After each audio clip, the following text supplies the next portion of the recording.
আসসালামু আলাইকুম, স্বাগত জানাচ্ছি আরটিভির রাতের সংবাদে। আপনাদের সাথে আছি আমি পারভিন মিতু। শুরুতেই জানিয়ে দেব মার্কেন্টাইল ব্যাংক সংবাদ শিরোনাম।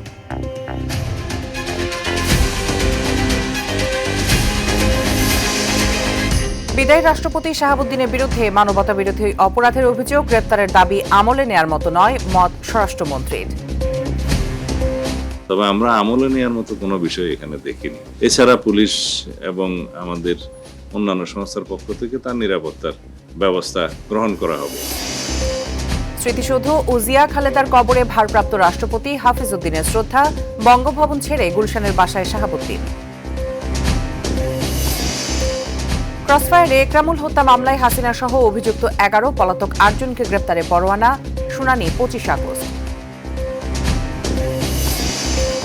এবং আধুনিক সেনাবাহিনী গড়তে মেধা শৃঙ্খলাকে সর্বোচ্চ গুরুত্ব দেওয়ার আহ্বান প্রধানমন্ত্রীর, যোগ্যতার ভিত্তিতে পদোন্নতি নির্দেশ।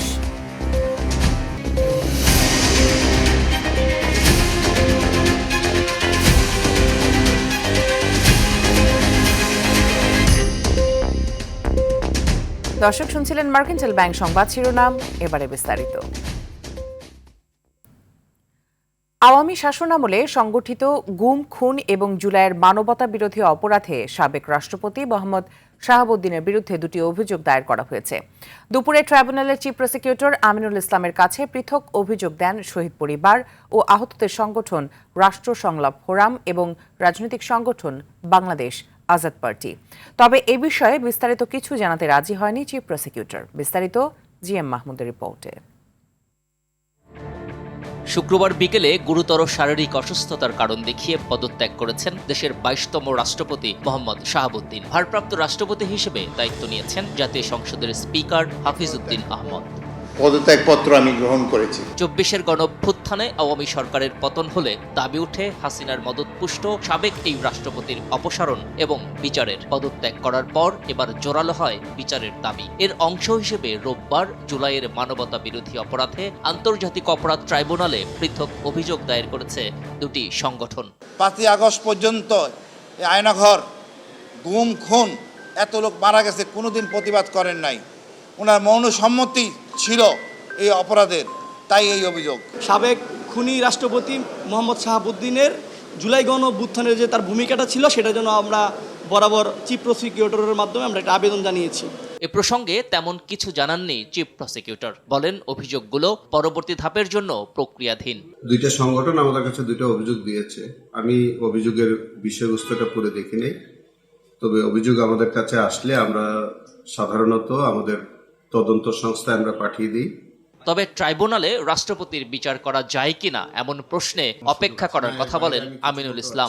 এখন আইনগত ওপিনিয়ন আপনারা অপেক্ষা করেন না, ওয়েট এন্ড সি, দেখবেন যে সবকিছুই পেয়ে যাবে। এদিকে রাষ্ট্রপতির অপরাধ ও বিচারের ক্ষেত্রে সংবিধান 51 অনুচ্ছেদে দায় মুক্তি দিলেও তা দায়িত্ব পালনকালীন নাকি দায়িত্ব ছাড়ার পরও কার্যকর থাকবে, এ নিয়ে আইনাঙ্গনে রয়েছে বিতর্ক। এবার অপেক্ষা কি সমাধান দেয় রাষ্ট্র। GM Mahmud, RTV, Dhaka. রাষ্ট্রপতির পদ ছাড়াই ফৌজদারি অপরাধে সংবিধানের 51 অনুচ্ছেদ অনুযায়ী সুরক্ষা পাবেন না মোহাম্মদ শাহাবুদ্দিন। প্রসিকিউশন চাইলে জুলাইয়ের মানবতা বিরোধী অপরাধে বিচারের কাঠগড়ায়ও দাঁড় করাতে পারে, জানিয়েছেন সংবিধান বিশেষজ্ঞ ডক্টর শরীফ ভূঁইয়া। এদিকে বিচার দাবির প্রশ্নে সংবিধানের দায় মুক্তি তুলে ধরেছেন সদ্য পদত্যাগ করা রাষ্ট্রপতি। জিএম মাহমুদের আরও একটি রিপোর্ট।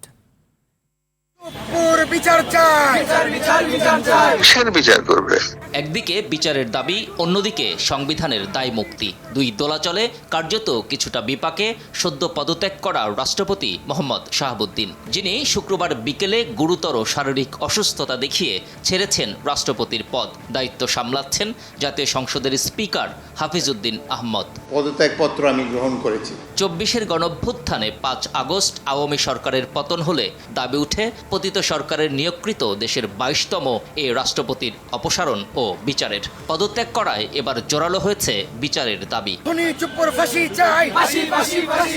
এ দাবিকে উড়িয়ে দিয়েছেন এক সময়ের দায়রা জজ মোহাম্মদ শাহাবুদ্দিন। তুলে ধরেছেন সংবিধানের দায় মুক্তি। আর্টিকেল 51 অব দি কনস্টিটিউশনে পড়ে যায়, দেখুক। তবে আসলেই কি তিনি দায়মুক্ত? ব্যাখ্যা দিয়েছেন বিগত অন্তর্বর্তী সরকারের সংবিধান সংস্কার কমিশনের সদস্য ডক্টর শরীফ ভুইয়া। বলেন, এ সুরক্ষা কেবল রাষ্ট্রপতির দায়িত্ব পালনকালীন। যখন রাষ্ট্রপতি আর পদে থাকেন না, তখন তার বিরুদ্ধে ফৌজদারি মামলা করার ব্যাপারে সাংবিধানিক কোনো প্রতিবন্ধকতা নাই। রাষ্ট্রপতি হুসেইন মোহাম্মদ এরশাদ পদে থাকাকালীন যে সমস্ত দুর্নীতি করেছিলেন, পদ ছাড়ার পরে সেগুলোর ব্যাপারে ওনার বিরুদ্ধে মামলা হয়েছিল, সাজাও হয়েছিল। আরও জানান, ট্রাইব্যুনালের প্রসিকিউশন চাইলে জুলাই আন্দোলনকালীন গণহত্যায় নির্লিপ্ত থেকে সম্মতির অপরাধে বিচারের কাঠগড়ায়ও তাকে দাঁড় করাতে পারে। গুরুতর মানবাধিকার যখন 1 মাসের উপর ধরে বাংলাদেশে হচ্ছিল, তখন অবশ্যই রাষ্ট্রের সর্বোচ্চ ব্যক্তি হিসাবে ওনার একটা দায়িত্ব ছিল, সেটা উনি পালন করতে ব্যর্থ হয়েছেন এবং এর ফলে হয়তো উনি এই অপরাধের সাথে একভাবে জড়িত হয়ে গেছেন। এদিকে হৃদরোগ, ডায়াবেটিস ও কিডনি জটিলতা সহ অটোনমিক নিউরোপ্যাথি নামক রোগে ভুগছেন জানিয়ে উন্নত চিকিৎসা নিতে বিদেশে যাওয়ার প্রয়োজনীয়তা তুলে ধরেছেন সাবেক রাষ্ট্রপতি শাহাবুদ্দিন। এবার অপেক্ষা সময়ের। উন্নত চিকিৎসা করা দেশে এবং বিদেশে। GM Mahmud, RTV, Dhaka. রাষ্ট্রপতির বিরুদ্ধে জামাত এনসিপির অভিযোগ আমলে নিচ্ছে না সরকার। আইন অনুযায়ী নিরাপত্তা সহ সব সুযোগ সুবিধা নিশ্চিত করা হবে বলে জানিয়েছেন স্বরাষ্ট্রমন্ত্রী সালাউদ্দিন আহমদ। সচিবালয়ে পুলিশের সাহসিকতা ও প্রশংসনীয় কাজের স্বীকৃতি স্বরূপ প্রদান শেষে এসব কথা বলেন তিনি আরও বলেন, সাবেক রাষ্ট্রপতি হিসেবে তার সুযোগ সুবিধা আইনগত। জানান, রাষ্ট্রপতির সঙ্গে পতিত শেখ হাসিনার ফোন আলাপের বিষয়ে কোনো তথ্য নেই সরকারের কাছে। মন্ত্রী বলেন, কিছু অনিয়ম ও ত্রুটি থাকায় পুলিশ সপ্তাহে পুলিশ পদক দেওয়া হয়নি, যাচাই বাছাই শেষে দেওয়া হচ্ছে। এ সময় ব্যাগসহ বিদেশির পাসপোর্ট উদ্ধার ও ছিনতাইকারী আটকে দক্ষতার পরিচয় দেয়া 9 পুলিশ সদস্যকে পুরস্কৃত করেছে স্বরাষ্ট্র মন্ত্রণালয়। সংবিধান অনুসারে তিনি প্রিভিলেজড এবং ইমিউনিটি আছে তার। ফৌজদারি অপরাধ ইত্যাদির বিষয়ে কোনো আদালতে মামলা করা যায় না। এর বহির্ভূত কোনো সময়ে যদি কোনো বক্তব্য কেউ দিয়ে থাকে, সেটা তাদের স্বাধীনতা আছে, দিতে পারবে। তবে আমরা আমলে নেওয়ার মতো কোনো বিষয় এখানে দেখিনি। 6 মাসের তিনি তাদের সুযোগ পাবেন, মানে প্রোটেকশনের সুযোগ পাবেন। এছাড়া পুলিশ এবং আমাদের অন্যান্য সংস্থার পক্ষ থেকে তার নিরাপত্তার ব্যবস্থা গ্রহণ করা হবে। ভারপ্রাপ্ত রাষ্ট্রপতির দায়িত্ব গ্রহণের পর প্রথম কর্মদিবসে সাভার জাতীয় স্মৃতিসৌধে মহান মুক্তিযুদ্ধের বীর শহীদদের প্রতি শ্রদ্ধা জানিয়েছেন হাফিজউদ্দিন আহমদ বীর বিক্রম। পরে রাজধানীর শেরেবাংলা নগরের জিয়া উদ্যানে শহীদ রাষ্ট্রপতি জিয়াউর রহমান ও সাবেক প্রধানমন্ত্রী বেগম খালেদা জিয়ার সমাধিতে শ্রদ্ধা নিবেদন করেন তিনি। এই বিষয়ে আরও জানাচ্ছেন শামীম চৌধুরী। রাষ্ট্রপতির দায়িত্ব পরিবর্তনের পর শুরু হয়েছে নতুন সাংবিধানিক অধ্যায়। দায়িত্ব গ্রহণের পর রোববার সকাল 11:30টায় সাভারের জাতীয় স্মৃতিসৌধে পুষ্পস্তবক অর্পণ করেন ভারপ্রাপ্ত রাষ্ট্রপতি। মহান মুক্তিযুদ্ধে আত্মউৎসর্গকারী বীর শহীদদের প্রতি গভীর শ্রদ্ধা নিবেদন করেন তিনি। এ সময় কিছুক্ষণ নীরবে দাঁড়িয়ে শহীদদের স্মৃতির প্রতি সম্মান জানান ভারপ্রাপ্ত রাষ্ট্রপতি। গ্রহণ করেন গার্ড অব অনার, স্বাক্ষর করেন স্মৃতিসৌধ প্রাঙ্গণে রাখা দর্শনার্থী বইয়ে। এরপর দুপুর 12:30টার দিকে রাজধানীর শেরেবাংলা নগরের জিয়া উদ্যানে যান ভারপ্রাপ্ত রাষ্ট্রপতি মেজর হাফিজউদ্দিন আহমদ বীর বিক্রম। সেখানে বিএনপির প্রতিষ্ঠাতা শহীদ রাষ্ট্রপতি জিয়াউর রহমানের সমাধিতে পুষ্পস্তবক অর্পণ করেন বর্ষিয়ান এই রাজনীতিবিদ। পরে তাদের আত্মার মাগফেরাত কামনা করে বিশেষ মোনাজাতে অংশ নেন ভারপ্রাপ্ত রাষ্ট্রপতি। এ সময় তার সঙ্গে সরকারের ঊর্ধ্বতন কর্মকর্তা এবং সংশ্লিষ্ট ব্যক্তিরা উপস্থিত ছিলেন। প্রথম কর্মদিবসে জাতীয় স্মৃতিসৌধে ৭১-এর বীর শহীদদের স্মৃতির বেদিতে শ্রদ্ধা জানানোর পর শহীদ রাষ্ট্রপতি জিয়াউর রহমান এবং বেগম খালেদা জিয়ার কবরে শ্রদ্ধা জানালেন ভারপ্রাপ্ত রাষ্ট্রপতি মেজর হাফিজউদ্দিন আহমেদ বীর বিক্রম। এর মাধ্যমে মহান মুক্তিযুদ্ধকে সমুন্নত রাখার বার্তা দিলেন তিনি। শামীম চৌধুরী, RTV, জিয়া উদ্যান, ঢাকা। পদত্যাগের 2 দিন পর সরকারি বাসভবন বঙ্গভবন ছেড়েছেন সদ্য সাবেক রাষ্ট্রপতি মোহাম্মদ শাহাবুদ্দিন। দুপুরে বঙ্গভবন থেকে রাজধানীর গুলশানে অবস্থিত নিজ বাসভবন গ্রিন ভিলার উদ্দেশ্যে রওনা হন তিনি। এর আগে গত 24 জুলাই রাষ্ট্রপতির পদ থেকে পদত্যাগ করেন মোহাম্মদ শাহাবুদ্দিন। রোববার বঙ্গভবন ত্যাগের মধ্য দিয়ে সরকারি বাসভবনে তার অবস্থানেরও সমাপ্তি হয়। সংবিধান অনুযায়ী তিনি 5 বছরের জন্য রাষ্ট্রপতি হিসেবে নির্বাচিত হলেও দায়িত্ব পালন করেন 3 বছর 3 মাস।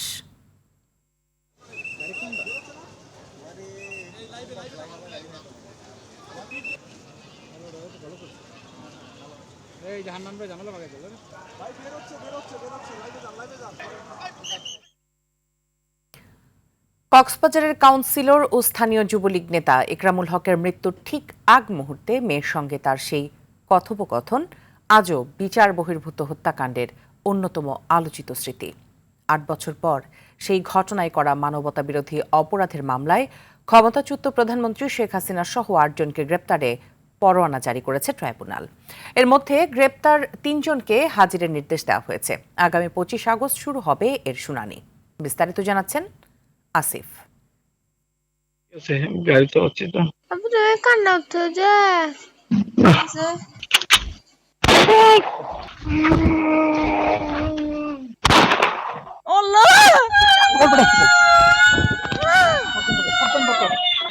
কথিত বন্দুকযুদ্ধে হত্যার আগে মেয়ের সঙ্গে যুবলীগ নেতা একরামুল হকের এই কথোপকথন নাড়িয়ে দিয়েছিল দেশের মানুষের বিবেককে।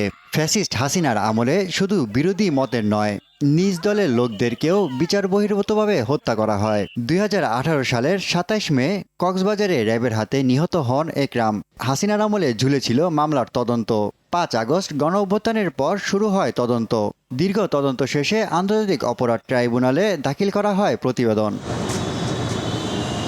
প্রতিবেদনে ক্ষমতাচ্যুত সাবেক প্রধানমন্ত্রী শেখ হাসিনা, তার মন্ত্রিসভা সদস্য আসাদুজ্জামান খান কামাল, ওবায়দুল কাদের, র্যাবের তৎকালীন প্রধান বেনজির সহ পলাতক 8 আসামির নামে গ্রেপ্তারি পরোয়ানা জারি করে আন্তর্জাতিক অপরাধ ট্রাইব্যুনাল 2। আসামিদের বিরুদ্ধে অভিযোগ আমলে নিয়েছেন, সেখানে বেশ কয়েকজন আসামি গ্রেপ্তার ইতিমধ্যে আছে, তাদেরকে সন্নিবেশ করা হয়েছে এবং যারা পলাতক আছে তাদের বিরুদ্ধে গ্রেপ্তারি পরোয়ানা দেওয়া হয়েছে। মামলায় গ্রেপ্তার 3 আসামিকে কারাগারে পাঠানোর নির্দেশ দিয়ে পরবর্তী শুনানির জন্য 25 আগস্ট দিন ধার্য করা হয়। আব্দুর রহমান বদি সেখানকার একজন কুখ্যাত মাদক ব্যবসায়ী ছিলেন এবং তার মেটিকুলাস ডিজাইনে এই বদির পরিকল্পনায় এই ঘটনাটা ঘটেছিল, কারণ এই একরাম ছিল তার প্রতিপক্ষ। এদিকে একই দিনে সাভারে এপিসি থেকে ফেলে আশরাফুল ইয়ামিনকে হত্যা মামলায় 19 জনের বিরুদ্ধে অভিযোগ আমলে নেয় ট্রাইব্যুনাল। ওই মামলায় সাবেক সংসদ সদস্য সাইফুল ইসলাম সহ 13 জনের বিরুদ্ধে গ্রেপ্তারি পরোয়ানা জারি করা হয়। আসামিদের বিরুদ্ধে ট্রাইব্যুনাল অভিযোগ আমলে নিয়েছেন এবং আমাদের প্রেয়ার অনুযায়ী যারা ইতিমধ্যে গ্রেপ্তার আছে তাদেরকে এই মামলায় সন্নিবেশ করেছেন, যারা পলাতক আছে তাদের বিরুদ্ধে গ্রেপ্তারি পরোয়ানা দিয়েছেন। আসিফ হাসান, RTV, ঢাকা। জুলাই গণঅভ্যুত্থানে বৈষম্য বিরোধী ছাত্র আন্দোলনের সময় রাজধানীর মোহাম্মদপুরে ট্রাক চালক মোহাম্মদ হোসেন হত্যা মামলায় ভারতে পলাতক সাবেক প্রধানমন্ত্রী শেখ হাসিনা সহ 34 জনের বিরুদ্ধে চার্জ গঠনের শুনানি পিছিয়ে 13 আগস্ট ধার্য করেছেন আদালত।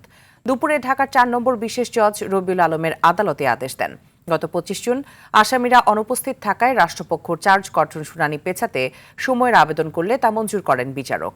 মামলায় অভিযোগ, বৈষম্য বিরোধী ছাত্র আন্দোলন চলাকালে 2024 সালের 19 জুলাই মোহাম্মদপুরের চাঁদ উদ্যান এলাকায় গুলিতে নিহত হন ট্রাক চালক মোহাম্মদ হোসেন। এ ঘটনায় 2024 সালের 31 আগস্ট নিহত ব্যক্তির মা রিনা বেগম বাদী হয়ে মোহাম্মদপুর থানায় হত্যা মামলা দায়ের করেন।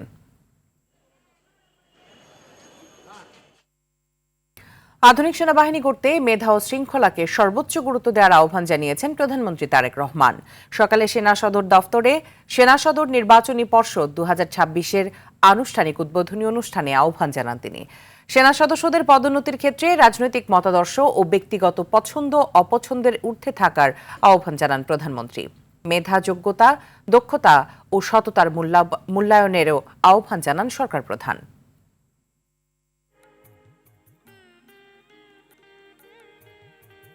দেশের 20 কোটি মানুষের খাদ্য নিরাপত্তা নিশ্চিত করা একটি বড় চ্যালেঞ্জ। এই চ্যালেঞ্জ নিরসনে কৃষি খাত উন্নয়নে বর্তমান সরকার কাজ করছে বলে জানিয়েছে এলজিআরডি মন্ত্রী ও বিএনপি মহাসচিব মির্জা ফখরুল ইসলাম আলমগীর। রোববার রাজধানীর আগারগাঁয়ে শেরে বাংলা কৃষি বিশ্ববিদ্যালয়ের নবীন বরণ অনুষ্ঠানে এ কথা জানান তিনি। মির্জা ফখরুল আরও বলেন, কৃষির উন্নয়নে উত্তরাঞ্চলকে এগ্রিকালচার হাব হিসেবে তৈরি করা হবে। এছাড়া বেকারত্ব নিরসনে সরকারের সুদূর প্রসারী পরিকল্পনা রয়েছে বলেও জানান এলজিআরডি মন্ত্রী। এই সময় প্রধানমন্ত্রীর শিক্ষা উপদেষ্টা ডক্টর মাহাদি আমিন বলেন, দেশের কৃষিকে রপ্তানিমুখী করতে চায় সরকার।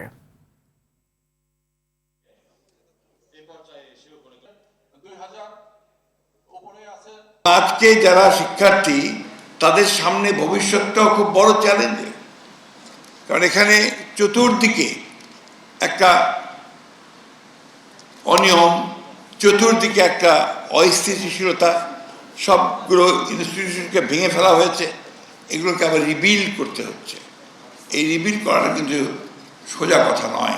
কিভাবে কৃষক কার্ডের মাধ্যমে ওনাদের কাছে সুলভে ঋণ পৌঁছে দেওয়া যায়, কিভাবে সেচ, বীজ এবং কীটনাশক থেকে শুরু করে কৃষির প্রয়োজনীয় যে ইনপুট রয়েছে, দ্যাট ইনক্লুডস কৃষি যন্ত্রপাতি, প্রত্যেকটা ক্ষেত্রে ওনাদের কাছে আরো সুলভ মূল্যে সেই প্রয়োজনীয় উপকরণগুলো পৌঁছে দেওয়া যায়। আগামী 2026-27 অর্থ বছরে 6,340 কোটি ডলার রপ্তানির লক্ষ্যমাত্রা নির্ধারণ করেছে সরকার। এর মধ্যে 5,520 কোটি পণ্যে এবং 820 কোটি ডলার নির্ধারণ করা হয়েছে সেবা খাতে। সচিবালয়ে বিষয়ক সভা শেষে এ তথ্য জানান বাণিজ্যমন্ত্রী খন্দকার আব্দুল মুক্তাদির। বিগত অর্থ বছরে লক্ষ্যমাত্রা অর্জিত না হলেও ব্যবসা বান্ধব পরিস্থিতি তৈরি হওয়ায় এবার কাঙ্ক্ষিত ফলাফল আসবে বলেও আশা করেন তিনি।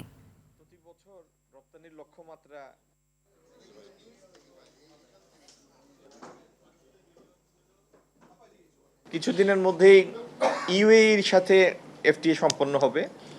এই বছরের ডিসেম্বরের মধ্যে আরও 4-5টি দেশের সাথে আমাদের মুক্ত বাণিজ্য আলোচনা নিষ্পত্তি হবে। আর আমাদের সবথেকে বড় রপ্তানি গন্তব্য অ্যাজ এ ইকোনমিক জোন ইউরোপীয় ইউনিয়নের সাথেও আমরা মুক্ত বাণিজ্য আলোচনা শুরু করতে যাচ্ছি। ফ্যাসিবাদী আমলে অর্থনীতি ধ্বংস হয়ে গিয়েছিল উল্লেখ করে পররাষ্ট্র প্রতিমন্ত্রী শামা ওবায়দ বলেছেন, সেখান থেকে পুনরুদ্ধারে বিএনপি সরকার অর্থনৈতিক কূটনীতিতে জোর দিচ্ছে। বলেন, এলডিসি গ্র্যাজুয়েশন পরবর্তী দেশে যেন অর্থনৈতিক কোনো সংকট না আসে সে ব্যাপারে বৈঠক করেছে পররাষ্ট্র মন্ত্রণালয়। বৈঠকে বিদেশি বিনিয়োগকারীদের আকৃষ্ট করতে নানা উদ্যোগ নিয়েও আলোচনা হয়। বিকেলে নিজ কার্যালয়ে সাংবাদিকদের এসব তথ্য জানান প্রতিমন্ত্রী।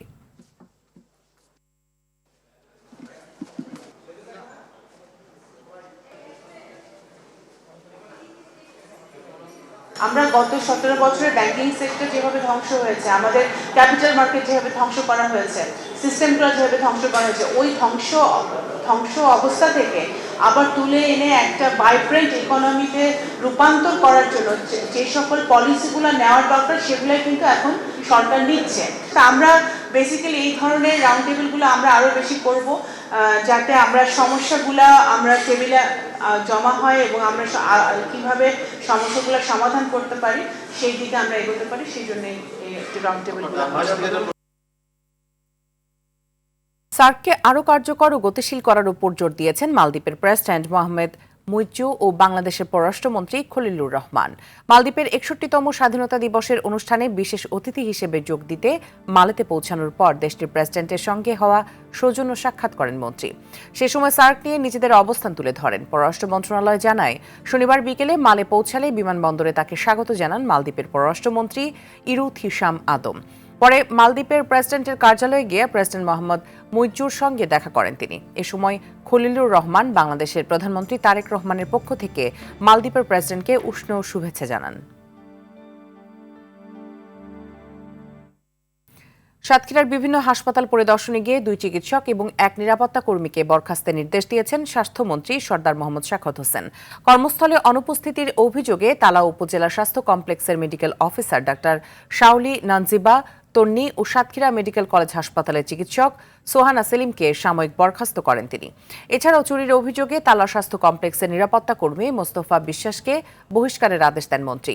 এদিন সকাল থেকে জেলার বিভিন্ন হাসপাতালে সেবার মান, চিকিৎসকদের উপস্থিতি এবং অবকাঠামো পর্যবেক্ষণ করেন স্বাস্থ্যমন্ত্রী। এ সময় চিকিৎসা খাতে অসঙ্গতির পেছনে আওয়ামী লীগ সরকারের আমলে হওয়া নানা অব্যবস্থাপনাকে দায়ী করেন শাখাওয়াত হোসেন। আওয়ামী লীগের পথ অনুসরণ করলে মানুষ বিএনপিকেও বিশ্বাস করবে না বলে মন্তব্য করেছেন পানি সম্পদ মন্ত্রী ও বিএনপির যুগ্ম মহাসচিব শহীদ উদ্দিন চৌধুরী অ্যানি। সন্ধ্যায় লক্ষ্মীপুরের নবীন আইনজীবীদের সংবর্ধনা অনুষ্ঠানে তিনি এসব কথা বলেন। অ্যানি আরও বলেন, আওয়ামী লীগ ও বিএনপির রাজনীতির মধ্যে আকাশ পাতাল পার্থক্য রয়েছে। যে আওয়ামী লীগ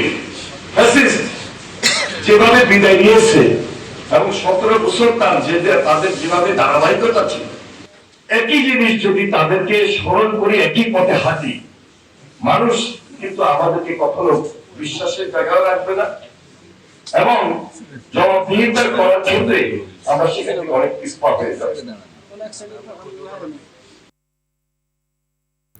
তেলের পর গ্যাসের সংকটে নাকাল রাজধানীবাসী। ফিলিং স্টেশন থেকে শুরু করে বাসাবাড়ি সবখানে দীর্ঘ অপেক্ষা। দিনরাত দীর্ঘ লাইনে থেকেও ঠিকমতো গ্যাস না পাওয়ায় ক্ষোভ প্রকাশ করেছেন চালকরা। এখনও কারিগরি ত্রুটির সমাধান হয়নি এলএনজি টার্মিনালের। এই ত্রুটি সরাতে আরও কতদিন লাগবে তা নিশ্চিত করে কেউ জানাতে পারেনি। সাকিবুর রহমানের রিপোর্টে থাকছে বিস্তারিত। রাজধানীর সিএনজি ফিলিং স্টেশনে যানবাহনের দীর্ঘ লাইন, অপেক্ষা গ্যাস নেয়ার। এই অপেক্ষা দিনকে দিন দীর্ঘ হচ্ছে, নষ্ট হচ্ছে কর্মঘণ্টা, ভোগান্তি চরমে, ক্ষতি হচ্ছে অর্থনীতির। তরলীকৃত প্রাকৃতিক গ্যাস এলএনজি সরবরাহ ব্যাহত হওয়ায় রাজধানী জুড়ে তীব্র সংকটে সিএনজির গ্যাস। বেশিরভাগ স্টেশনে নেই গ্যাসের চাপ, আবার যেখানে আছে তাও চাহিদার অপ্রতুল। এমন পরিস্থিতিতে চরম ভোগান্তিতে সিএনজি চালিত অটোরিকশা ও প্রাইভেট কারের চালকরা। রাইড শেয়ার নির্ভর অনেক কম আয়ের মানুষ সময় মতো গ্যাস না পাওয়ায় পড়ছেন বিপাকে। প্রভাব পড়ছে তাদের আয় রোজগারে। আজ পর্যন্ত আমরা দেখলাম না কোনো সরকার বা কোনো কেউ আইসা আমাদের এই উপায় নিয়ে কোনো কথা কয়। প্রায় ৩-৪ ঘন্টা লাইনে তাকে গ্যাস পাচ্ছি না। অনেকে গ্যাসের সিরিয়াল দিচ্ছি, ঠিক আছে, কিন্তু জাপান তো বানাইছে গ্যাস তেলের জন্য, তেল দিয়ে চালানোর জন্য। এইভাবে যদি হয় তাহলে আমি কিভাবে গাড়ি চালাবো? কেউ কেউ আবার গ্যাস সংকটে বাড়তি ভাড়া আদায় করছেন যাত্রীর থেকে। আবার কোনো চালক বলছেন সংকট সমাধান না হলে আন্দোলনে নামবেন তারা। সরকার যদি যে নীতির মতো যদি যে দেশ চালাই তাহলে চালাইবো, আর নাহলে আগামী বৃহস্পতিবারে আমরা মালিক সমিতি, পরিবহনের যারা আছি, শ্রমিক, তারা দেশ অচলকরণের চেষ্টা করব। যাত্রীদের অভিযোগ থাকতেই পারে, যেহেতু আমরা 4 থেকে 5 ঘন্টা গ্যাস নিতে লাগে। যাত্রীর সাথে আমাদের কথা কাটাকাটি বা মার্কেটিং হয়, অনেক যাত্রী সবাই তো আর দিতে চায় না। একবার সিরিয়াল দিই 3 ঘন্টা 4 ঘন্টা সিরিয়াল লাগে, তার ভিতরে পাই কত 60 টাকা 70 টাকা। স্টেশন সংশ্লিষ্টরা বলছেন কম্প্রেসার মেশিন চালিয়েও গ্যাসের প্রেসার না ওঠায় তারাও পড়ছেন আর্থিক সংকটে। আমাদের যে পরিমাণ গ্যাস পাওয়ার দরকার সেগুলো পাচ্ছি না। আমরা 3টা নজলের মধ্যে একটা নজল কোনো রকম ভাবে চালাচ্ছি বন্ধ করে করে। তো আর্থিক ক্ষতি হচ্ছে।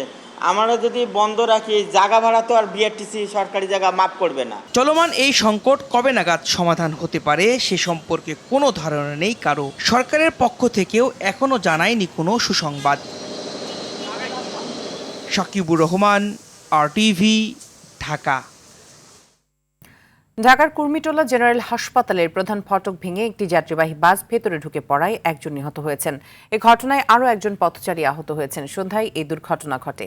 পুলিশ ও প্রত্যক্ষদর্শীরা জানান, মিরপুর থেকে উত্তরাগামী পরিস্থান পরিবহনের একটি বাস ফ্লাইওভার থেকে নামার পর নিয়ন্ত্রণ হারিয়ে বাসটি হাসপাতালের প্রবেশপথ সংলগ্ন গ্যাসের কন্ট্রোল রুমে ধাক্কা দেয়। এ সময় সড়কে থাকা 2 পথচারী আহত হন। পরে তাদের মধ্যে একজনের মৃত্যু হয়। দুর্ঘটনার পর ঘাতক বাসটি জব্দ করেছে পুলিশ।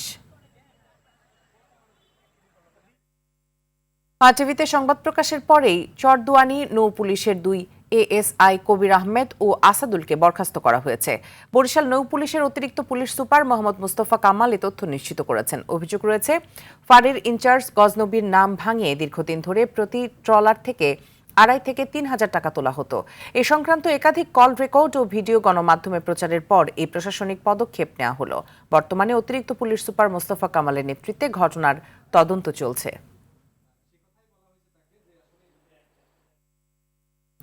রাজধানীতে অভিনব কৌশলে যাত্রী তুলে অপহরণ করে মুক্তিপণ আদায়ের অভিযোগে 2 জনকে গ্রেপ্তার করেছে খিলক্ষেত থানা পুলিশ। এ সময় অপহরণে ব্যবহৃত একটি প্রাইভেট কারও জব্দ করা হয়েছে। সংবাদ সম্মেলনে এসব তথ্য জানান টিএমপির গুলশান বিভাগের উপকমিশনার এন তানভীর আহমেদ। সংবাদ সম্মেলনে জানানো হয়, গত 21 জুন কুড়িল বিশ্ব রোড এলাকায় এক ব্যাংক কর্মকর্তাকে যাত্রী হিসেবে প্রাইভেট কারে তুলে হাত বেঁধে টাকা ও মোবাইল ছিনিয়ে নেয়। পরে 5 লাখ টাকা মুক্তিপণের বিনিময়ে তাকে ছেড়ে দেওয়া হয়। এরপর ভুক্তভোগীর অভিযোগের ভিত্তিতে তদন্তে নামে খিলক্ষেত থানা পুলিশ।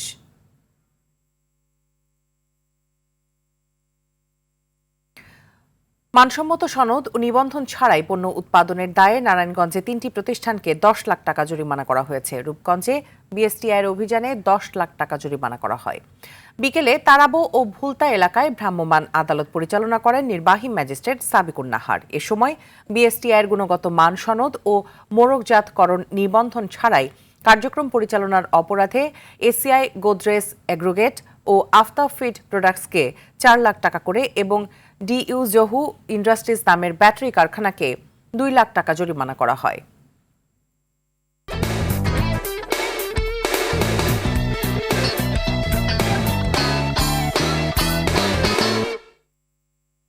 খেলার খবর। অস্ট্রেলিয়ার বিপক্ষে আসন্ন 2 ম্যাচ সিরিজের প্রথম টেস্টের জন্য 15 সদস্যের দল ঘোষণা করেছে বাংলাদেশ ক্রিকেট বোর্ড। দলে ফিরেছেন সৌম্য সরকার এবং জাকির আলী অনিক। দলে নতুন মুখ পেসার মুশফিক হাসান। এছাড়া স্কোয়াডে অভিজ্ঞ মুশফিকুর রহিম ও মমিনুল হকের পাশাপাশি পেস আক্রমণে তাসকিন আহমেদ, হাসান মাহমুদ, খালেদ আহমেদ ও এবাদত হোসেন চৌধুরীকে রাখা হয়েছে। সাইড স্ট্রেইন ও হ্যামস্ট্রিংয়ের চোটে অনুমিতভাবেই স্কোয়াডে নেই 2 গুরুত্বপূর্ণ সদস্য নাহিদ রানা ও শরীফুল ইসলাম। 13 আগস্ট ডারউইনে অনুষ্ঠিত হবে প্রথম ম্যাচ। এরপর 22 আগস্ট ম্যাকাইতে অনুষ্ঠিত হবে সিরিজের দ্বিতীয় শেষ টেস্ট। শেষ করার আগে মার্কেন্টাইল ব্যাংক সংবাদ শিরোনামগুলো জানিয়ে দিচ্ছি আরও একবার।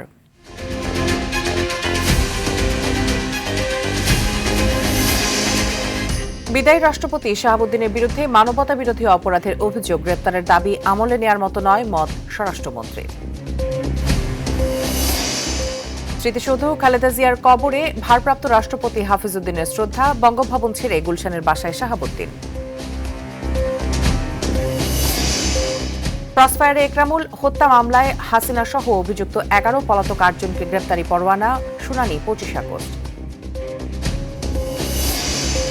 এবং আধুনিক সেনাবাহিনী গড়তে মেধা শৃঙ্খলাকে সর্বোচ্চ গুরুত্ব দেওয়ার আহ্বান প্রধানমন্ত্রীর, যোগ্যতার ভিত্তিতে পদোন্নতি নির্দেশ।